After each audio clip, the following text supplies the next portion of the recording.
Hmm. Hmm. Hmm.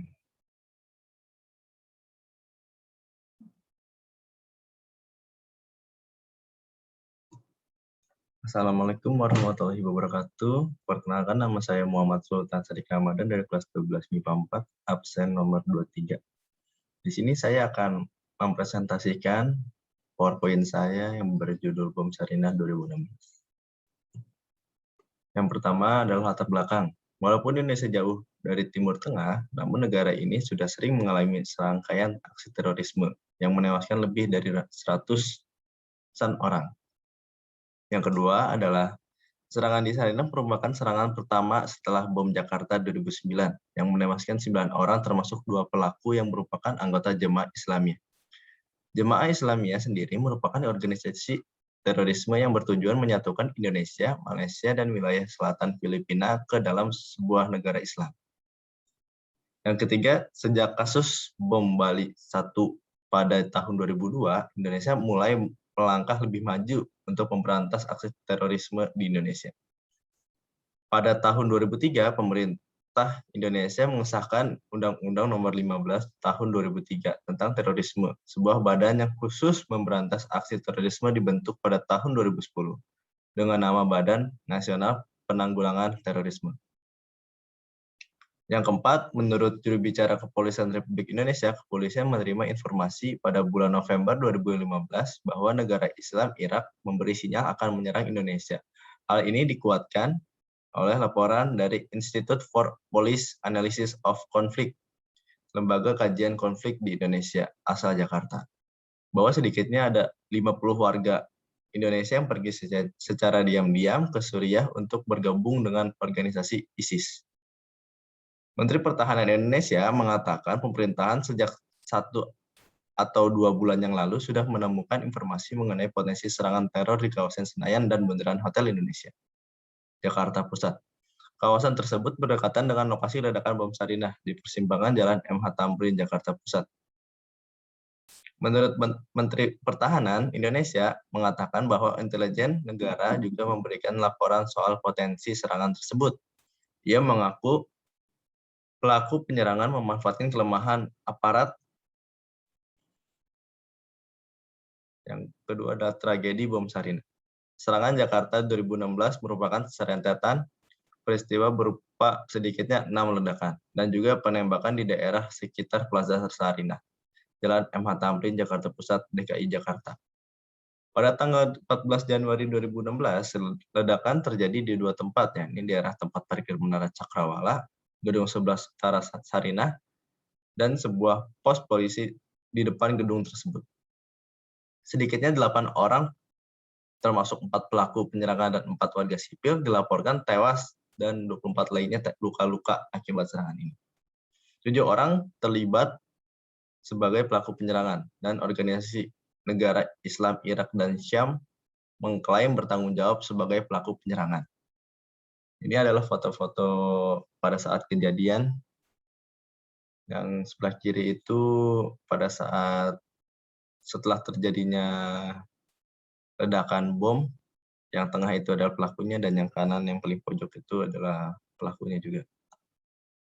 Nah, ini adalah kejadian serangan. Serangan dimulai pada 14 Januari 2016, pukul 10:40 waktu Indonesia Barat. Ketika serangkaian ledakan mengguncang persimpangan Sarinah, Jakarta Pusat, menurut juru bicara Kepolisian Republik Indonesia, pelaku serangan yang tidak diketahui jumlahnya ini membawa granat dan senjata api. Menurut laporan sejumlah media, terdapat 7 orang yang menjadi pelaku serangan. Serangan dimulai ketika sebuah ledakan terjadi di tempat parkir Menara Cakrawala di depan gerai Starbucks, persimpangan Sarinah pada pukul 10:40 waktu Indonesia Barat. 3 ledakan berikutnya terjadi di sebuah pos polisi tempat di persimpangan Sarinah, menewaskan 1 warga sipil, sementara 2 ledakan lainnya terjadi di dalam gerai Starbucks, menewaskan 1 warga sipil lainnya. Setelah ledakan tersebut, beberapa laporan menyebutkan bahwa terjadi 3 ledakan di daerah lain, yaitu Cikini, Selipi, dan Kuningan, namun laporan tersebut ditemukan sebagai pemberitaan palsu. Setelah ledakan-ledakan tersebut, polisi mencoba menyergap beberapa pelaku serangan. Suara tembakan antara pelaku dan polisi terdengar dari dalam menara Cakrawala. Dilaporkan polisi menembak mati 3 pelaku serangan, dan 2 pelaku ditangkap, sementara pelaku-pelaku lainnya tewas dalam melakukan ledakan bunuh diri. Anggota kepolisian turut menjadi korban penembakan pelaku. Seorang wartawan foto berhasil memfoto saat 2 orang pelaku serangan muncul dari keramaian dan mulai menembaki beberapa anggota kepolisian dari jarak yang sangat dekat. Dampak yang dialami akibat terjadinya serangan di persimpangan Sarinah, Starbucks menutup seluruh gerainya yang berada di Jakarta. Selain itu, nilai tukar rupiah terhadap dolar Amerika sempat anjlok akibat peristiwa ini. Pengamanan kawasan vital di seluruh Jakarta ditingkatkan setelah peristiwa ini. Sementara gedung DPR dan MPR dan gedung Balai Kota Provinsi DKI Jakarta, pengamanan di provinsi lain di Indonesia seperti Jawa Barat, Jawa Timur, dan Bali turut ditingkatkan. Tanggapan dari Bapak Presiden Joko Widodo, Bapak Presiden Republik Indonesia Insinyur Joko Widodo memotong kunjungan kerjanya di Majalengka, Jawa Barat, dan langsung kembali ke Jakarta. Dalam pernyataan tertulis, Bapak Presiden meminta agar masyarakat tidak boleh takut dan kalah atas aksi teror seperti ini. Bapak Presiden pun memerintahkan kepada pihak terkait untuk langsung mengusut tuntas kejadian ini dan menangkap pelaku penyerangan. Dan ini adalah beberapa tanggapan dari pihak asing, dari Menteri Luar Negeri Australia, Julia Bishop, yang mengatakan kepada pemerintah Indonesia untuk bahwa Australia siap membantu Indonesia untuk mengusut tuntas kasus ini. Dan Kementerian Luar Negeri dan Perdagangan Australia juga mengeluarkan peringatan serupa yang menghimbau warga Australia untuk menghindari daerah terdampak yang mengikuti arahan otoritas keamanan. Dari Belanda, Menteri Luar Negeri Belanda, Bert Koenders, mengutuk keras serangan ini. Ia pun menyatakan siap membantu Indonesia untuk mengusut serangan ini. Yang ketiga ada dari Britania Raya, kantor luar negeri Persemakmuran Inggris menyarankan warga Britania Raya yang berada di wilayah terdampak serangan untuk mengikuti kebijakan dari petugas setempat. Dari Malaysia, Perdana Menteri Malaysia Najib Razak dalam akun Twitter menyatakan kesedihan dan syok yang mendalam atas kejadian ini. Dari Singapura, juru bicara Menteri Luar Negeri Singapura mengutuk keras serangan di Jakarta dan menyatakan bahwa Singapura siap mendukung Indonesia dalam bantuan hukum dari kasus ini. Dari Sri Lanka, Kementerian Luar Negeri Sri Lanka mengutuk keras serangan teroris.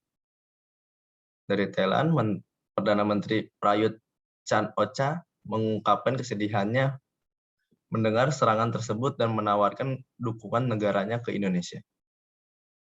Dari Inggris, Menteri Luar Negeri Philip Hammond mengutuk serangan ini sebagai tindakan teror yang tidak masuk akal dan menyerukan kepada semua warga negara Inggris di Indonesia atau di Jakarta dan tempat lain di Indonesia untuk mempertahankan kewaspadaan dan memonitor sarana wisata, media lokal, dan mengikuti saran dari otoritas keamanan lokal.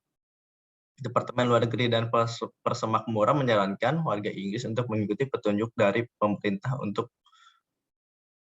pemerintah dan membatasi gerak di sekitar daerah yang terkena. Dari Amerika Serikat, Kedutaan Amerika Serikat mendorong warganya untuk menjauh dari daerah sekitar Sari Pacific Hotel dan Sarinah Plaza. Dari Vietnam, juru bicara Kementerian Luar Negeri Vietnam, Lee Hai Bin, mengutuk serangan dan kedutaannya bekerja sama dengan para pejabat Indonesia untuk memantau situasi. Setelah kejadian kemarin, atau kejadian pada bom Sarinah, besoknya ada laporan palsu di Depok. Laporan palsu atas otak serangan Sarinah terjadi di Depok yang dilakukan oleh Nurul Aprilia 19 tahun. Akibatnya 3 orang Saiful Bahri, Sudirmansyah, serta Isra Tamami ditangkap oleh Polresta Depok pada Jumat 15 Januari 2016 dini hari. Beberapa barang dan komputer yang merupakan barang dagangan disita oleh polisi untuk diperiksa keluarga korban penangkapan, kemudian mengklarifikasi bahwa hal tersebut sebenarnya merupakan masalah internal keluarga akibat kekurangan perhatian terhadap anak. Saya pun menyatakan tidak akan menuntut balik anaknya sendiri. Mungkin itu saja dari saya, kurang lebihnya mohon maaf. Wassalamualaikum warahmatullahi wabarakatuh.